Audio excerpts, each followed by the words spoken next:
Selamat pagi Bapak Ibu yang kekasih di dalam Tuhan Yesus Kristus.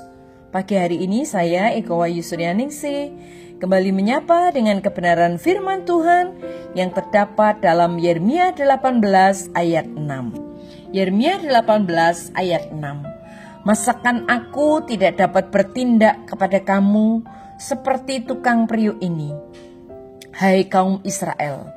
Demikianlah firman Tuhan.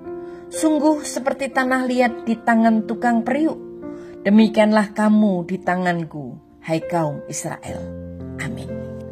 Bapak Ibu yang kekasih di dalam Tuhan Yesus Kristus, Yeremia diutus oleh Tuhan untuk mewartakan hukuman pembuangan bangsa Israel ke Babel. Berita penghukuman yang keras ini sulit dimengerti oleh bangsa Israel, juga oleh Nabi Yeremia sendiri. Untuk memahami maksud dibalik berita penghukuman ini, Tuhan menyuruh Nabi Yeremia untuk pergi ke tempat tukang periuk. Di sana Nabi Yeremia menjumpai tukang periuk yang sedang membentuk bejana dari tanah liat dengan tangannya. Proses pembentukan bejana ini tidak dicatat secara rinci oleh Alkitab. Namun kurang lebih proses pembentukan bejana tanah liat pada zaman itu tidak berbeda jauh dengan zaman sekarang. Kalau kita memperhatikan prosesnya, kita akan melihat bahwa tangan tukang periuk hampir tidak pernah lepas dari tanah liat yang dibentuknya. Jari-jari dan telapak tangannya senantiasa memberikan tekanan-tekanan untuk membentuk bejana sesuai yang diinginkannya. Sekali-sekali salah satu tangannya dengan cepat akan mengambil sedikit air untuk membasahi tanah liat agar mudah dibentuk. Namun secara keseluruhan tangan tukang periuk akan terus membentuk tanah liat hingga menjadi bentuk bejana yang diinginkannya.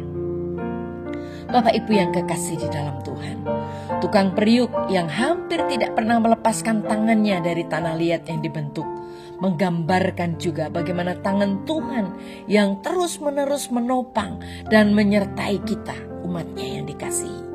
Walaupun pada saat itu bangsa Israel akan menghadapi pembuangan karena dosa mereka, tetapi Tuhan tetap akan menyertai mereka dan menopang mereka. Dalam keadaan apapun, bahkan dalam masa pembuangan sekalipun, Tuhan tidak pernah meninggalkan umatnya. Kata menopang bisa dipahami seperti pilar tembok yang menopang sebuah rumah atau gedung agar tetap bisa berdiri kokoh. Dalam kehidupan iman kita, ketika kita mengalami pergumulan, kesulitan ataupun duka cita, kita mungkin merasa Tuhan jauh dan meninggalkan kita. Itu hanya perasaan kita saja, perasaan yang mungkin membohongi kita. Namun faktanya, melalui kisah tukang periuk ini, kita melihat bahwa Tuhan tidak pernah melepaskan atau meninggalkan kita. Tangannya akan selalu menyertai dan menopang kita dalam keadaan apapun. Oleh karena itu, jangan mudah mempercayai perasaan kita, tetapi percayalah kepada firman Tuhan, karena Tuhanlah bejana yang menjadi kekuatan bagi kita. Dia penjunan bagi hidup kita. Percayakan hidup kita kepada Tuhan. Dalam nama Tuhan Yesus kita berdoa. Tuhan Yesus berkati kami. Kami percaya oleh firman-Mu, Tuhan menyertai kami. Sekalipun kami ada dalam persoalan pergumulan, kami percaya Tuhan menyertai